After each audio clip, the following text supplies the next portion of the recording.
Hello, everyone. Thank you for joining AOA UK Astrology of Body, Mind, and Spirit series. This year, we invite many astrologers to give talk of this topic, and it's our honor today to have Lynn Bell.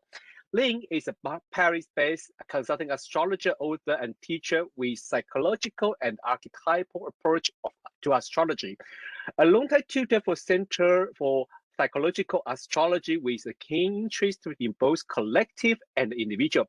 Lynn's now teacher for MISPA online and as well as Astrology University and LSA, and the guest teacher for Faculty of Astrological Studies Summer School. And in 2016, Lynn received the Charles Harvey Award for exceptional service to astrology. She has spoken for most major astrological gatherings, the US, Australia, Europe, and has taught in Taiwan, India, and China. She's the author of the Cycle of Light, Solar Return, and Planetary Thread. I love that book, as well as co-author of the Mars Quartet. Today, she's going to talk about when Jupiter is too much, astrology and addiction. Thank you, Lynn. Hi, Rod. Thank you for the wonderful introduction. And by the way, I just wanted to say that Cycles of Light, which has been out of print for a number of years, is coming back into print in June. Oh, congratulations. Yeah, great. Well, there was a computer, there's a whole story, as there often is. Okay, anyway, yes. Jupiter. Now, obviously today, most of us know that Neptune is, you know, we could shine a light on Neptune when we see alcohol, when we see addiction, or we see themes of addiction in with other people in our own charts. So we know that Neptune is involved, but one of the questions I ask myself is, before the discovery of Neptune, how did we look at addiction? How was it conceptualized in astrology? And Vedic astrology connects addiction to the moon. And in Vedic astrology, it said that addiction is linked to the moon and Rahu, the north node. And of course, we can understand this, that the north node in Vedic astrology has to do with something that's never satisfied. Now, I chose this image of Gargantua, you know, because this is very clearly a Jupiterian. This is a 15th century classic of French literature, which is actually a social parody, but the whole idea of it's about these giants, and you know, they can eat and eat and eat a cow.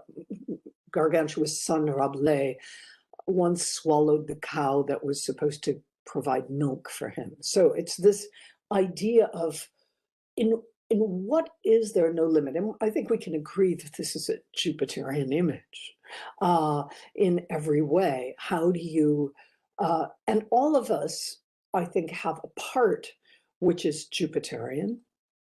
And in many ways, this talk for me grows out of work I've done on the 7 deadly sins and on the idea that every planet has a shadow. Every planet has a place where it goes wrong or goes off or no longer functions in the ideal way that every planet can function. So this is what I'm considering today. The first chart that I'm going to look at is the chart of Robert Downey Jr. Now, I don't know how many of you know him. He's probably best known as Iron Man in the Marvel series and in the Avengers. And Robert Downey Jr., as you can see, has a classic addictive signature. He has the moon exactly opposite Neptune. But he also has the moon in Taurus, conjunct Jupiter.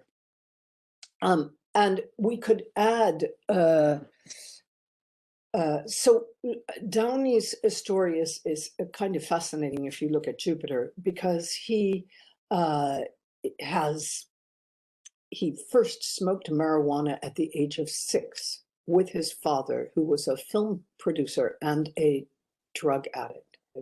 And so Downey said from the age of, you know, by the age of 10, he was drinking every day. Now, it's not often that we have the birth date, but he's given quite a few interviews about this, and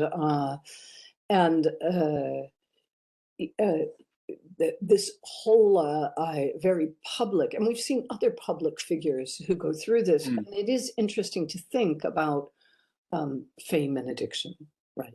That was really terrific. Thank you so much. And, there's a lot more to say about this topic, so. Yeah. Okay, thank you, Rod. Thank you. Yeah, thank you, everyone. Thank here. you, Lynn. Well, thank you, Lynn, for this amazing talk. It's so interesting, and this is a very interesting topic. In the Vedic tradition, your moon is your mind. Right. And the Indians say that your mind is your karma. Is your karma. Mm-hmm. Yeah. Because if you can control your mind, you can do anything. Right. Well, yeah.